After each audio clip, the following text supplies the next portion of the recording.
Greetings, fam. As you can tell, I am wearing glasses today. A little bit tired. I've had my coffee, have not had a shower, have not shaved, so I look kind of rough. Uh, I want to continue with the my philosophy on relationships, love, dating, attraction, that kind of stuff. In the last video, I talked about the SMV, singles market value, known as the sexual market value, also. Um, if you guys have time, I want you to look up these two terms: red pill philosophy and MGTOW, MGTOW, which stands for men going their own way. I've read a few books in that about that philosophy, and I've appropriated some terms. So you'll hear me use terms that they use, but my definition is different than their definition. Okay, so um, because some things I already had in my philosophy that I did not have terms for. I just kind of took their terms. So anyway, um, so the whole thing of SMV in the last video, I talked about it in very general terms, right? I just talked about value. Usually for women, it's looks, and for men, it's money. But there's another factor that we have to consider, which is the other side. So we were talking about the value of men to women and the value of women to men. But what about the mindset that's doing the judging? So say, for example, a guy with money is considered high SMV, right? Um, but it's not necessarily high SMV depending on the mindset of the woman. So uh, women who are thinking long term tend to look at a guy's career, um, his level of responsibility, his she'll have certain income requirements for a man, where a woman who is lower on the income scale or maturity scale. That's another one. So you take a 22-year-old girl, her requirements for a guy is going to be different than that same girl when she's 30. You see what I'm saying? And it's going to be completely different than when she's 40. And so we have to consider that, because if you are a 35-year-old man and you are interested in 25-year-old women, you have to arrange your value according to that market. You see what I'm saying? I can't attract a 25-year-old the same way I attract a 35-year-old. And then, what type of 25-year-old am I attracting? Am I attracting a party girl who's 25 years old, or am I attracting a girl who's just getting her career started? Because their mindsets are going to be completely different. You guys kind of see where I'm going with that? Now, the thing about high SMV is that high SMV refers to just attraction of the opposite sex, but it also refers to the type of mates you can attract. So some people have a high SMV that can attract a lot of partners. So, for example, the guy working at the gym doing fitness training, he may attract a lot of women that want to fuck him. He might even attract a lot of women who want to be in a relationship with him. But he's not going to attract a lot of high quality women to want to be with him. Of course, there's going to be some 50-year-old chick in her midlife crisis that might want to marry a 30. Matter of fact, I actually know one. She might want to marry a 30-year-old bodybuilder, who don't have shit a pot to piss in, but he's eye candy. So that does happen, but not many women who are established, who are mature, are going to be looking for that. So your SMV is relative. Your SMV, so I'll give you an example. My SMV in the Philippines is high in every category except for women who are looking for white guys. I've actually met women who said, you're cool, we can fuck if you want, I'll date you, but I'm chasing these white guys. I need to get me an old white man. Because in her mind, she's gonna marry this motherfucker. He's gonna die and leave her money. So and you'll find this in the Philippines. A lot of women are marrying guys that are 60 plus. Um, I have a cousin actually that's let me not go in her business, but yeah, that's doing something similar with the same mindset. You know, and I'll tell you this, my SMV in the United States is very, very different than my SMV in the Philippines. In the States, uh, there are a lot of women who don't want a short guy. They don't want a guy who's working in the field that I'm working in. They don't want a guy who's living abroad. You know what I'm saying? I've met several women who don't want to date me because I don't drink. You know, that kind of shit. Um, and something I got to say this, propaganda. So the whole red pill term comes from the movie The Matrix, and there's a scene where Larry Fishburne offers a red pill and a blue pill to Neo, who is Keanu Reeves. The blue pill keeps him in the dreamlike state that he's in, living the fantasy. The red pill shows him the world as it really is.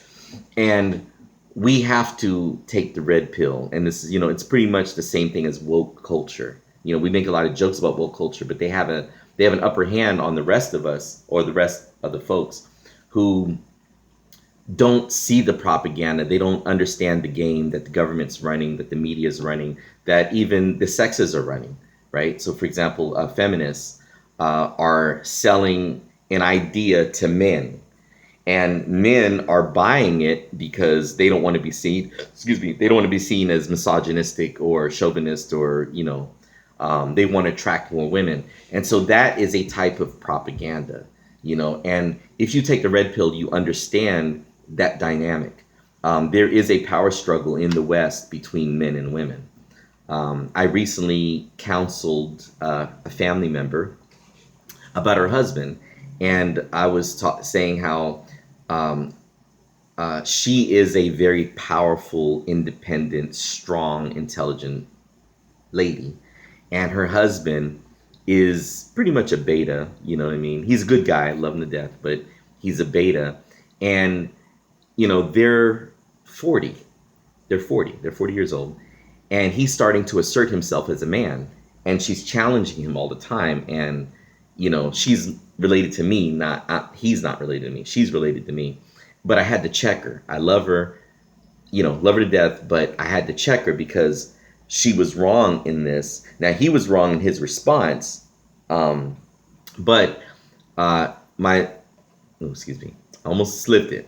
But my relative had bought the idea that women, that marriage, there's this idea that marriage is supposed to be equal, and they split all decisions. But usually when people say that, what they mean is you have to side with me, right? Because the thing is, everything in a marriage can't be equal. If he wants to go right and you want to go left, then one of you has to give up. Marriage is not always win-win. Sometimes it's going to be win-lose, right? And what happens is if in your marriage you don't define who's the tiebreaker, it doesn't have to be tiebreaker for everything, but for certain things, the wife has to be the tiebreaker. For certain things, the man has to be a tiebreaker. And they have to submit to each other's authority in those arenas. So what's going on in this couple is that she's saying, well, it's not 50-50 because you're not doing what I want you to do. You see what I'm saying? And where did she get that shit from? That shit came from feminism. So, I know some of y'all ain't gonna like hearing me say this, but it is true. That is a propaganda.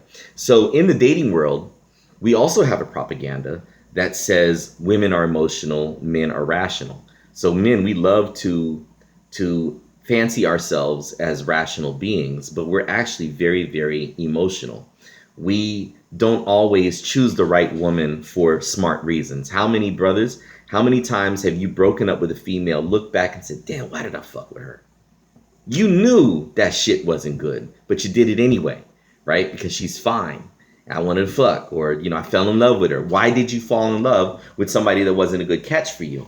Because we are emotional. We're not as rational as we think we are.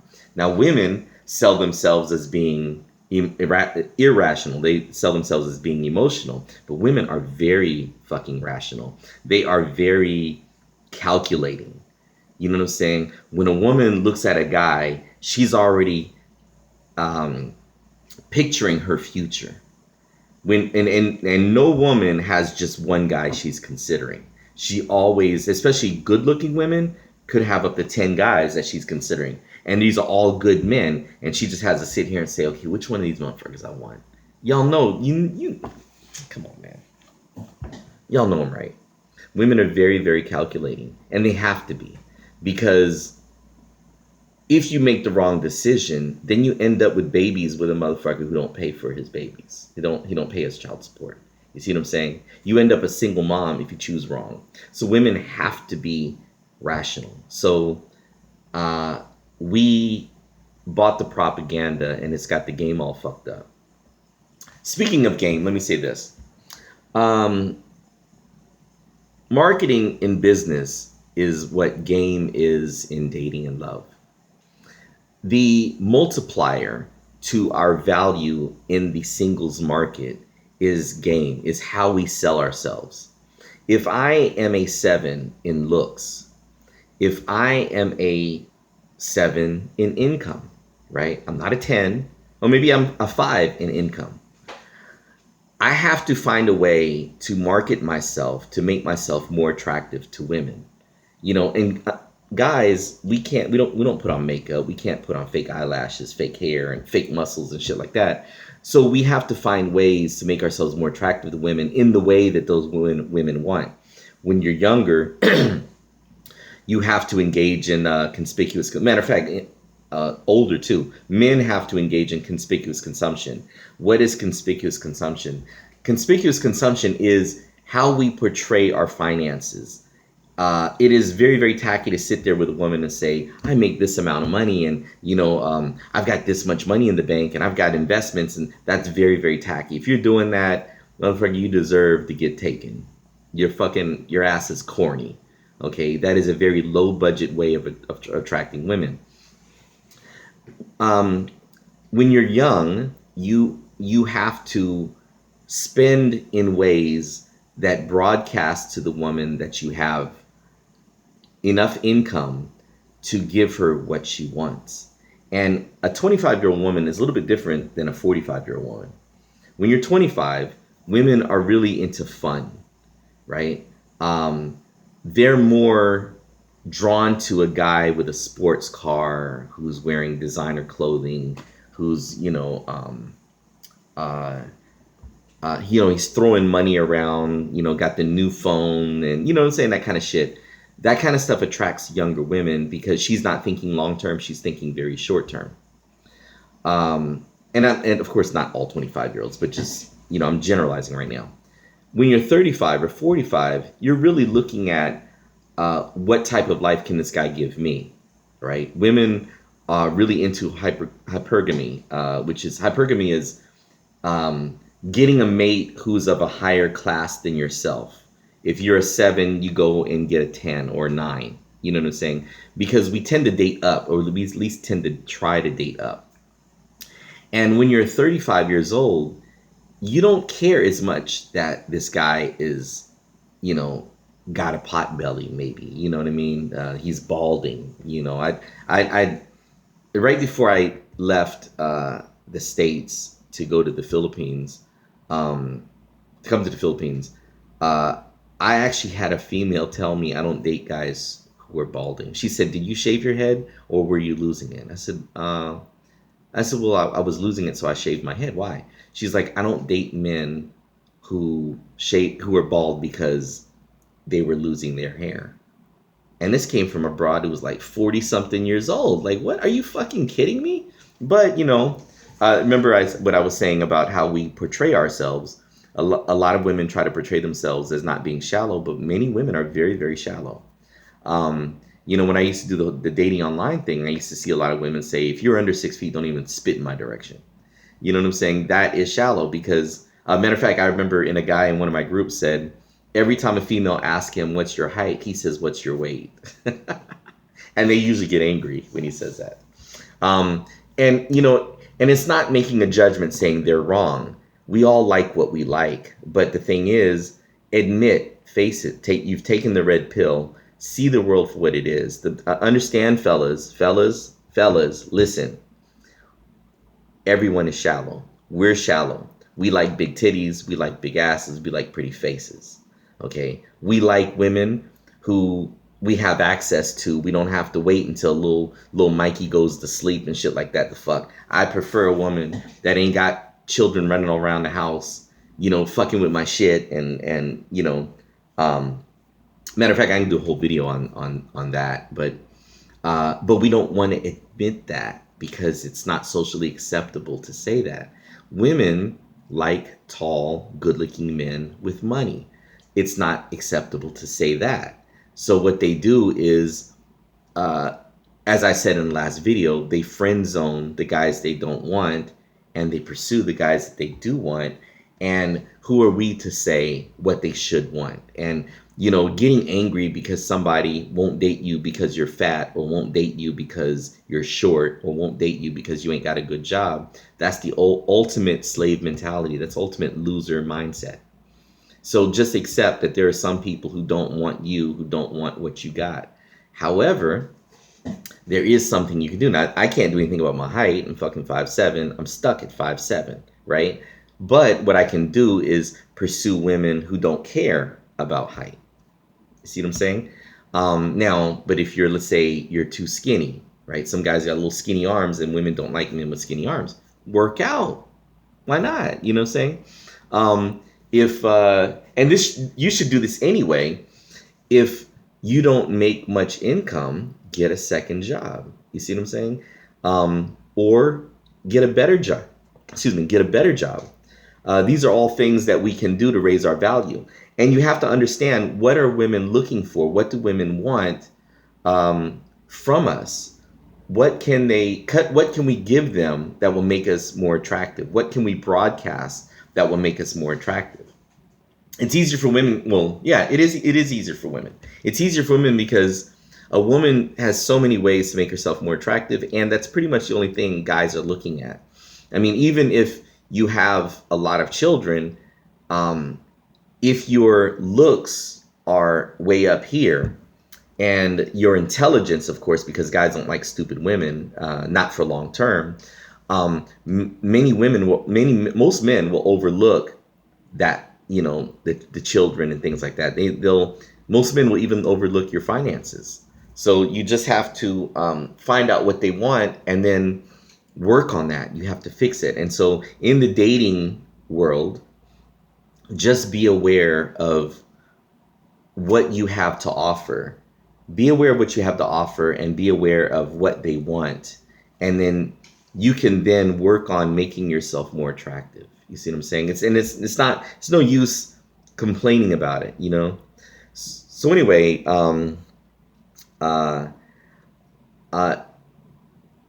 I do want to do more videos